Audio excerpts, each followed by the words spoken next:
Quand on est salarié, trouver un équilibre entre sa vie personnelle et sa vie professionnelle, c'est pas forcément facile. Pourquoi ? Tout simplement parce qu'on travaille beaucoup. Ça n'a pas l'air comme ça, mais travailler 7 heures par jour dans le salariat, c'est quand même équivalent à 29% de votre journée totale. Et ça correspond à 43% de votre journée éveillée, dans l'optique où vous dormez à peu près 8 heures par nuit. Le problème, c'est que le travail prend 43% de votre journée, mais que c'est loin d'être le seul critère qui vous permet d'être heureux. Selon la roue de la vie, qui symbolise l'équilibre pour être heureux, il y a aussi l'environnement, les loisirs, le développement personnel, la vie de couple, la vie sociale, la santé et l'argent. Il reste donc en théorie 57% pour subvenir à tous ces besoins. Dans nos sociétés, la place du travail est donc surreprésentée et cela entraîne des déséquilibres profonds. Sans surprise, ça crée des syndromes d'épuisement professionnel et des dépressions. Au Danemark, par exemple, on travaille 4 heures de moins par semaine, soit 16 heures de moins par mois. Du temps qui pourrait être utilisé pour faire du sport, pour profiter de sa famille ou de ses passions. La France fait donc partie des mauvais élèves en ce qui concerne le temps de travail en Europe. Dans cette vidéo, je vous propose de découvrir les critères de la roue de la vie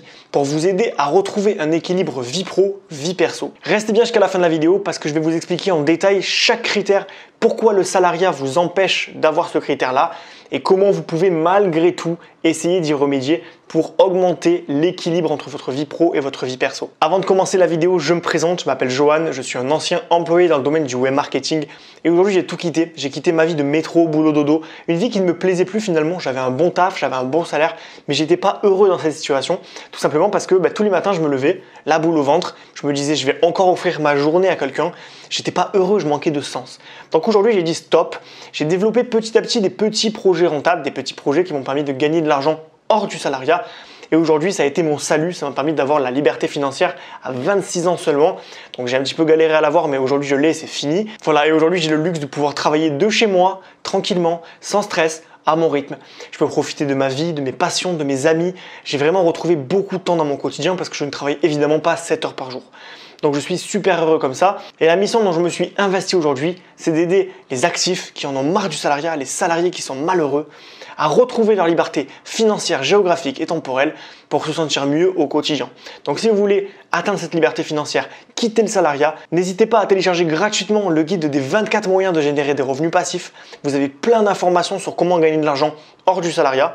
Et n'hésitez pas également à vous abonner à la chaîne. Je fais régulièrement des vidéos sur la liberté financière. Ça va vous intéresser. Allez, c'est parti. Donc le premier critère de la roue de la vie, c'est l'environnement. C'est-à-dire l'endroit où vous vivez. Quand on cherche un travail, on va forcément se rendre dans les grandes villes parce que c'est là où il y a le plus d'entreprises qui recrutent. Le problème, c'est qu'on paye cet environnement au prix fort. Par exemple, à Paris, le prix de l'immobilier, il explose. On peut payer jusqu'à 800 € pour un petit studio dans un bon quartier. Du coup, moi qui viens de province de base, j'ai vu beaucoup d'amis monter à Paris pour travailler et aujourd'hui, ils subissent un petit peu les jungles urbaines. Ils subissent les désavantages de la ville sans en avoir forcément les avantages. Ok, ils ont un travail, mais le problème c'est qu'ils payent super cher, qu'ils vivent dans des lieux qui sont pas forcément super et ils aimeraient du coup revenir là où ils étaient avant. Mais ils peuvent pas parce qu'ils sont dépendants géographiquement de l'entreprise qui les emploie. Et ça génère beaucoup de stress de vivre dans une grande ville. Tout simplement parce que il y a de la circulation, il y a du bruit, il y a de la pollution lumineuse, il y a de la pollution dans l'air, les prix sont chers.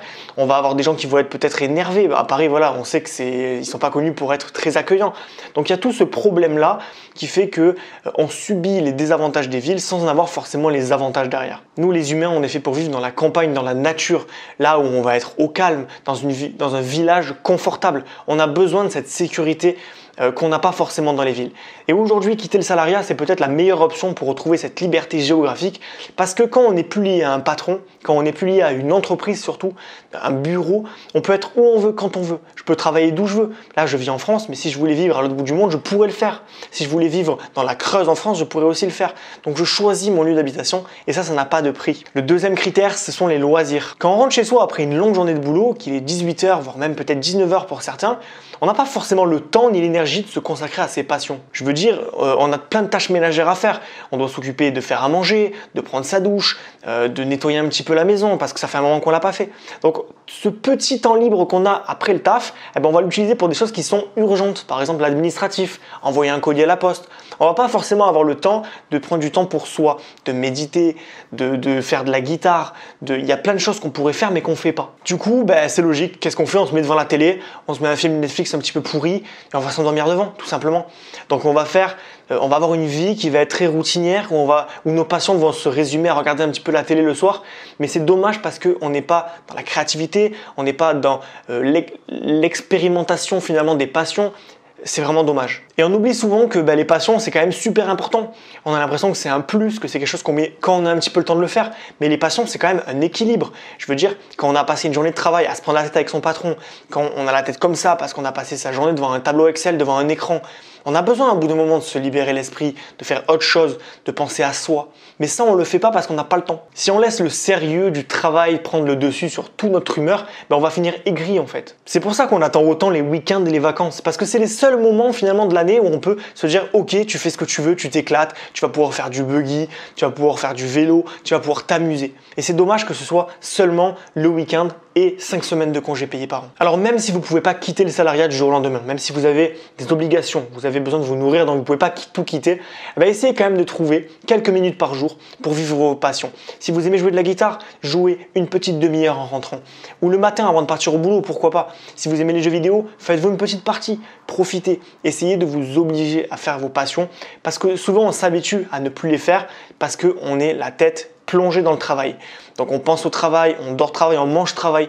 Essayez de sortir un petit peu de ça et vraiment de couper votre journée. Vous avez fini votre travail, vraiment, allez courir, faites quelque chose qui vous dépense, qui vous amuse, mais ne restez pas dans la morosité de rentrer chez vous, de vous dire bon voilà, je vais devoir faire à manger, je vais devoir me laver, je vais devoir faire ci, faire ça, qui sont des tâches ménagères. Essayez de profiter et de faire des choses qui vous plaisent vraiment. Le troisième critère, c'est le développement personnel. Et le dev perso, ça consiste à devenir une meilleure version de vous-même. Et pour ça, il faut deux choses. La première, c'est de s'informer. C'est-à-dire qu'il va falloir lire des livres sur le sujet. Il va falloir regarder des vidéos YouTube comme vous le faites actuellement. Donc, ça prend du temps de s'informer. Et là, vous prenez du temps sur votre temps perso pour vous informer. C'est une bonne chose parce que ça va dans le bon sens, parce que vous êtes là pour quitter le salariat ou du moins vous en éloigner le plus possible. Donc voilà, là vous faites quelque chose d'utile, mais c'est compliqué de trouver le temps de faire ça. Il y a plein de gens qui ne lisent plus à cause du travail. Il y a plein de gens qui n'ont pas le temps. Tiens, tu veux lire ce livre? Ah, j'ai pas eu le temps, ça fait 6 mois que je l'ai commencé, j'ai pas eu le temps d'avancer. C'est logique, vous passez votre journée à travailler. Et puis une fois qu'on s'est informé, logique, qu'est-ce qu'il faut faire? Il faut passer à l'action. Et passer à l'action, c'est pareil. Si vous avez des projets, si vous avez des envies, des rêves, vous ne pouvez pas aller au bout de ces rêves si vous ne prenez pas le temps de passer à l'action. Et ce temps, vous ne l'avez pas.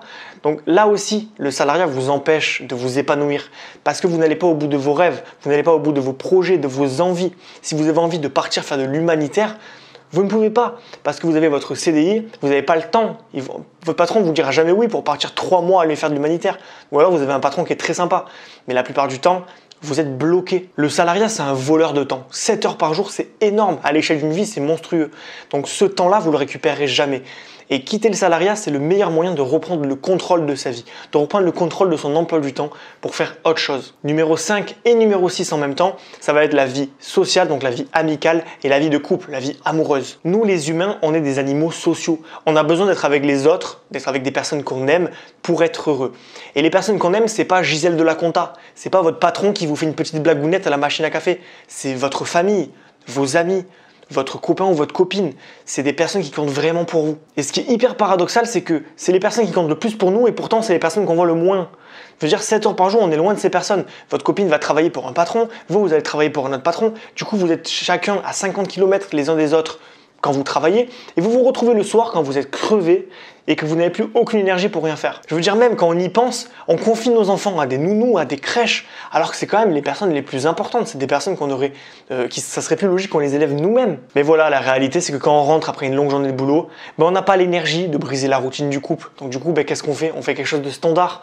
On n'a pas forcément l'énergie d'aller boire un verre entre amis. Donc on va rester à la maison.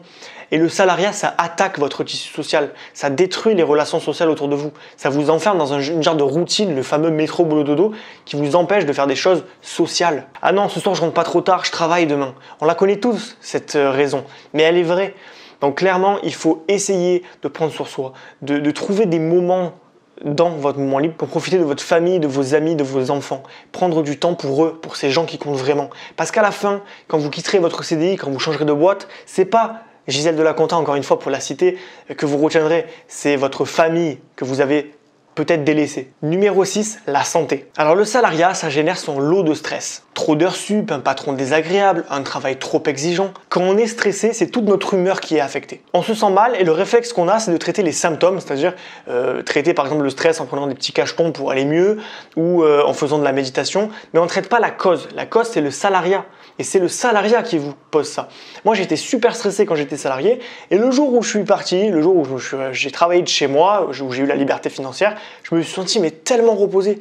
Tous les matins, j'avais plus le stress des embouteillages, j'avais plus le stress d'arriver en retard, j'avais plus le stress des projets qu'on me confiait, qu'on m'obligeait à faire. Je travaillais que sur des choses que j'aime aujourd'hui. Je suis plus stressé, je suis chez moi, personne ne me dit rien. Si j'ai envie d'aller faire une sieste maintenant ou de pas travailler demain, je le fais. Personne ne me dira rien. Et c'est pareil pour le sport. Je veux dire, on n'a tellement pas le temps de profiter de ses passions qu'on délaisse tous le sport. Dans les salariés, il y en a très peu qui font du sport ou alors ils le font à 20 heures avant de manger. Mais je veux dire, on n'a pas le temps de faire du sport. Les horaires, elles sont faites pour qu'on ne puisse pas en faire. Le 9h le matin, c'est là où les salles de sport ouvrent à peine. Enfin, elles ouvrent un petit peu plus tôt, mais bon, on n'a pas le temps. Je veux dire, quand on commence à 9h, on n'a pas le temps de faire du sport à 7h. Et après, le soir, quand on rentre à 17h, c'est là où tout le monde s'amasse à la salle. Il faut avoir la motivation d'y aller parce qu'on est fatigué, on n'a pas forcément le temps parce qu'on doit faire plein de choses à la maison. Donc clairement, le fait de ne pas faire de sport, ça affecte aussi négativement notre humeur. Nous les humains, on est fait pour se dépenser. À l'époque des chasseurs-cueilleurs, ils étaient toujours en mouvement. Ils n'étaient pas là assis sur une chaise devant un écran 8 heures par jour. Donc voilà, aujourd'hui, on a besoin de se dépenser. Et enfin, le 7e critère, c'est l'argent. L'argent, ce n'est pas une finalité, c'est un outil pour s'émanciper et devenir libre. Mais le problème, c'est que votre patron, il veut pas que vous deveniez libre. Ça l'arrange pas en fait, parce qu'il a besoin de vous. C'est pourquoi il vous paye juste assez pour que vous n'alliez pas travailler chez le concurrent, mais pas assez pour que vous puissiez investir de l'argent et un jour ne plus avoir besoin de lui. On dit souvent, quand un homme a faim, mieux vaut lui apprendre à pêcher que lui donner un poisson. Mais en réalité, dans le salariat, c'est l'inverse. Votre patron vous donne chaque mois un poisson déjà pêché que vous avez à consommer et il vous tiendra juste pour la fin du mois. Et vous serez obligé de retravailler pour lui pour avoir un deuxième poisson, etc. jusqu'à votre retraite. Donc l'idée, ce serait peut-être d'apprendre à pêcher par vous-même plutôt que de récupérer le poisson de votre patron. Voilà, et sans parler du fait que souvent le salariat, ça paye mal, ça paye bien plus mal que l'entrepreneuriat. Et du coup, le problème qu'on a, c'est qu'en fait, on est frustré. Toute notre vie, on est frustré. On voit les gens dans les belles voitures, on voit les gens dans les belles villas et on se dit pourquoi moi j'ai pas ça? Pourquoi moi je gagne pas assez? Pourquoi j'ai pas ci? Et du coup, qu'est-ce que ça fait? Ça crée de la frustration. Et donc, ça crée un impact négatif sur notre humeur. Donc, l'argent, c'est pareil. Le salarié ne pourra jamais vous rendre riche. Jamais. Sauf si vous trouvez vraiment l'entreprise qui va vous payer 10 000 euros par mois. Et je vous le souhaite. Et dans ce cas-là, je vous dis même restez dans votre situation temporairement, le temps d'investir. Mais voilà, en tout cas, c'est rare les entreprises qui payent plus de 2500, 3000 euros par mois, même quand on a un master, même quand on a de l'expérience. Donc, malheureusement, vous serez un plafond de verre dans le salariat qu'il faudra dépasser peut-être en faisant autre chose. Voilà, conclusion. Pour estimer votre épanouissement dans la vie, dessinez une roue de la vie et notez chaque catégorie de 1 à 10. 10 étant la meilleure note, 1 étant la pire note. Plus votre roue est arrondie, plus elle a une forme sphérique et plus votre vie est équilibrée et plus vous serez heureux. Si votre roue est disproportionnée, que par exemple la carrière est super grande mais que la vie sociale est super faible et que ça ressemble pas à une roue du coup, plus vous avez de chances d'être malheureux à cause de cette situation. Donc vous avez une vision globale de votre épanouissement, de votre équilibre entre votre vie professionnelle et votre vie personnelle et vous pouvez, en toute âme et conscience, choisir de faire des choses pour l'améliorer et pour rendre votre vie beaucoup plus douce. Et si vous avez envie de vous lancer dans l'aventure de la liberté financière, si vous avez envie de dire stop à votre patron, vous n'en pouvez plus de votre salariat, alors je vous invite à télécharger gratuitement le guide des 24 moyens de générer des revenus passifs. Il va littéralement vous apprendre à pêcher, c'est-à-dire à avoir tous les moyens qu'il existe pour gagner de l'argent sans votre patron. Et si vous le téléchargez, vous allez savoir comment faire très bientôt. C'est gratuit, je vous l'offre, il est en description. Il y a un lien juste dans la description, vous le récupérez. Voilà, et vous allez voir, c'est super cool. Je vous invite également à vous abonner à la chaîne si la vidéo vous a plu. Je fais régulièrement des vidéos sur la liberté financière, géographique et temporelle. Donc si vous voulez l'atteindre un jour, je vous invite à vous abonner. Ça aussi c'est gratuit, ça ne mange pas de pain.